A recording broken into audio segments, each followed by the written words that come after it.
Chapter 17. Bach sprinted up the stairs two at a time.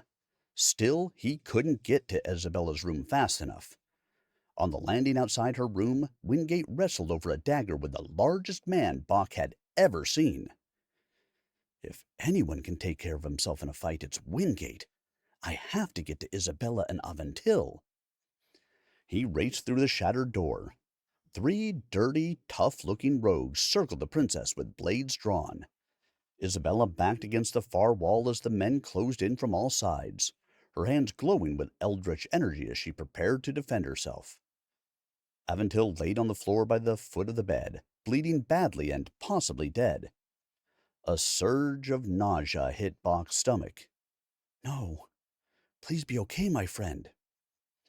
That fear quickly transformed into desperation, and desperation into action. "Get back, you devils!" Bach swung his sword wildly. He never had wielded a sword before, much less used one in a fight, but he was determined to protect Isabella and Avantil. The unorthodox nature and untrained ferocity of his attack took cause by surprise. Bach's blows didn't strike the assassin, but they came close. The bloodied cause retreated to the open window to the right of the door, away from Isabella. Corrigan entered the room as well.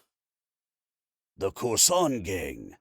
Thought I was done with you 10 summers ago." Brack turned to him and smiled. "Our old friend Corrigan. Still the noble's lapdog, I see." Corrigan, as skilled with a blade as Bach, was inept, paired off with Brack. She lunged at Corrigan, but the veteran deftly dodged his attacker's thrust. He struck low, toward Brack's calf, but Brack's sword flashed with remarkable quickness and parried Corrigan's blow. And before Corrigan could counter, Brack's sword swung back up, cutting the guardian deeply across the right shoulder and even grazing his cheek. "Ho ho! You're good, old man, but I bet you aren't as good as you used to be, are ya?" Corrigan steeled himself for the next exchange. "Perhaps not, but I'm still good enough to handle the likes of you, assassin." Brack was taller than Corrigan, giving her a reach advantage. She struck. Once again he defended the blow, but in turn, Brack quickly followed up with a strike that met its target, cutting Corrigan across the shoulder a second time. He stepped back. His shoulder dripped blood on the wooden floor at an alarming pace. Corrigan's wounded sword arm dropped to his side. Sensing weakness, Brack put her full weight into a roundhouse swing at Corrigan's neck, looking to separate the guardian's head from his shoulders. But Corrigan ducked just as Brack's swing reached the point where the killer could no longer pull it back. Mustering all his remaining energy, Corrigan moved inside his opponent's reach. Before Brack could recover her balance, Corrigan ran the assassin through. "Huh? How did you—" Brack gasped a dying breath and collapsed to the floor. Corrigan nearly did the same, dizzy from the loss of blood. Meanwhile, Jers focused his attention on Isabella. "Any last words before I cut your throat, missy?" He moved his dagger between his hands more quickly than Bach could follow. Not that he could devote too much attention to Isabella's plight, given that he had to duck and parry a series of strikes from Cause. But the circumstances had changed, thanks to Bach and Corrigan. Now Isabella faced a lone opponent, with no one to attack her from the blind side should she cast a spell. "Why, as a matter of fact, I do have a few words. Care to hear them?" Isabella uttered an incantation and waved her hands in a deliberate but fast pattern, movements she had practiced hundreds, if not thousands of times in Tovano's studio. Lights flashed around the face of their attacker. Each flashing light left a corresponding red welt on the man's face, as if he was being stung by dozens of invisible swarming hornets. He collapsed to his knees and swatted helplessly at the intangible insects. I'm gonna kill you," Jers grunted.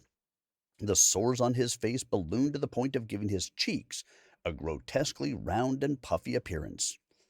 The swelling constricted his breathing into rapid, shallow huffs. Isabella stood over him calmly, speaking in a measured tone. This is your only chance. Cease and live, or continue and die. Jer said nothing. By this point, he was no longer capable of speech, but his hand fumbled on the floor to recover his dagger. Isabella's only reply was a second incantation.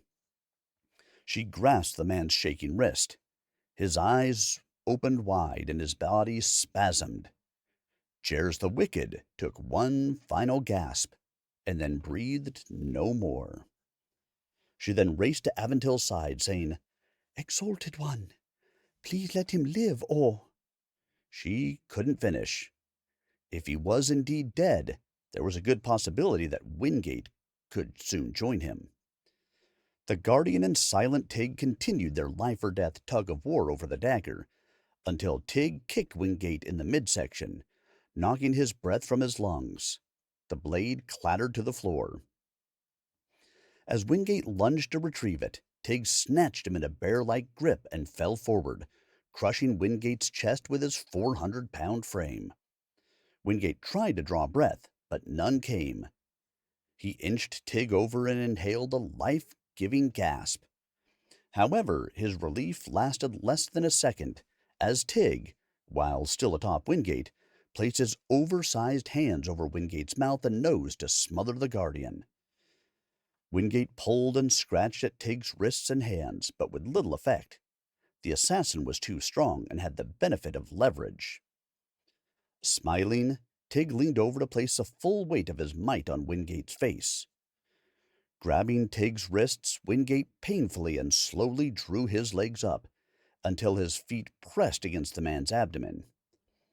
Then, with all his remaining strength, he pushed Tig's body forward by extending his legs, using the man's wrists as a lever. Wingate's powerful thighs, built from thousands of hours of calisthenics in the Royal Guard Gymnasium, expended every bit of force his body could muster. Silent Tig moved. With the full weight of his own body now pushing him forth, he flipped over, crashing back first into the guardrail separating the landing from the inn below. The rail snapped, and Tig fell to his death on the floor below. He didn't utter a sound all the way down. As Wingate battled fiercely against Silent Tig, Bach's attacker regrouped. Cause used his sword to block one of the healer's wild swings. Bach attempted another thrust. Cause sidestepped him and employed Bach's own clumsy momentum to shove him down to the floor. Thud! The hilt of the assassin's sword smashed into Bach's skull. Bach saw a bright flash of light, then black. He had to quickly regain his feet or die, but his legs and arms stopped responding to his mental commands. Like a newborn calf flailing to stand. With adrenaline pumping through his veins, he crawled into the hall outside the room in a desperate effort to put some distance between himself and Cause. Just so you know, I'm gonna cut you bad enough to bleed out, but you won't die until you see what I'll do to the lady in the tall, lad. And I've got something special for my old chum, Captain. Excuse me, Commander Corrigan. Help me, Bach called out feebly, but his colleagues didn't hear him. They were too busy with their own battles to notice his desperate situation. Sweat poured off his face, and his open mouth gasped for air. I failed again. I failed my family, my friends, and Isabella. This time, no one can rescue me. Cause winked at Bach and theatrically raised the sword over his head, waggling his hips to mock the wounded healer. Without even thinking, Bach raised his hand and reflexively spoke the first words that entered his mind. They were the same words that Kotarian had spoken nightly around the campfire. Move, he thought. Bach wasn't of noble class birth, as Isabella and Kotarian were. He was not able to use high magic.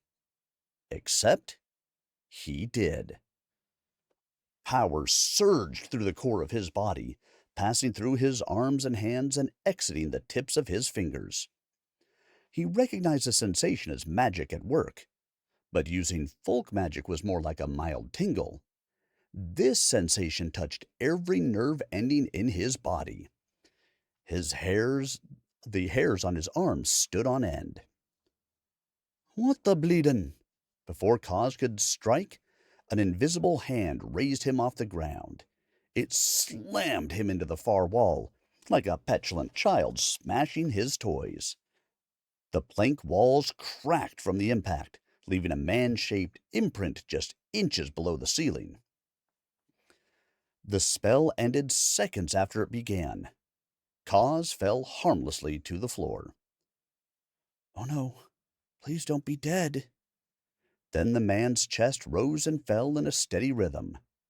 Bach exhaled a relieved sigh when he realized the man wasn't dead. What did I do? Bach stared at his hands, as if they could provide some clue as to how he accomplished the unthinkable. He blinked through the pain of his still throbbing head and looked up at the now quiet scene. Bodies, broken glass, and splinters littered the room's hardwood floors. The damaged wall panel that Kaz had hit creaked and whump collapsed on the floor, an exclamation point to the violent episode. Yes, what did you do? Kotarian staggered down the hallway, still wearing the same clothes from the night before. He and Tovano had been asleep on the opposite side of the inn and ran to the battle only to find it finished. His blond hair was now a tangled nest, and spiderwebs of red blood vessels covered his eyes.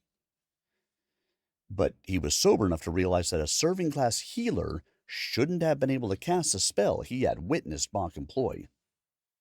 I said, what did you do? Kotarian spoke through clenched teeth. I don't know. Honestly, I don't. Bach pushed himself to a seated position on the floor. He put his hand to the back of his head. A knot rose under his hair where he had been struck. The room still wouldn't come into focus, and his stomach swirled as though he may regurgitate his supper at any moment. What do you mean you don't know? Kotarian yelled inches from Bach's face. No dirt farmer can do that kind of magic. You must be a Masork sorcerer, sent to spy on us all. No, Bach's head hurt. Please, shut up and leave me alone. Damned be absurd, Tovano thundered. He had come in behind Kotarian, although Bach hadn't noticed when he entered the hall. But then again, sorcerers had a way of moving around discreetly when they wished. If Bach was a true enemy spy, why was he fighting to save Princess Isabella's life? And why did he get wounded himself? Tovano truly was mad for the first time Bach had seen.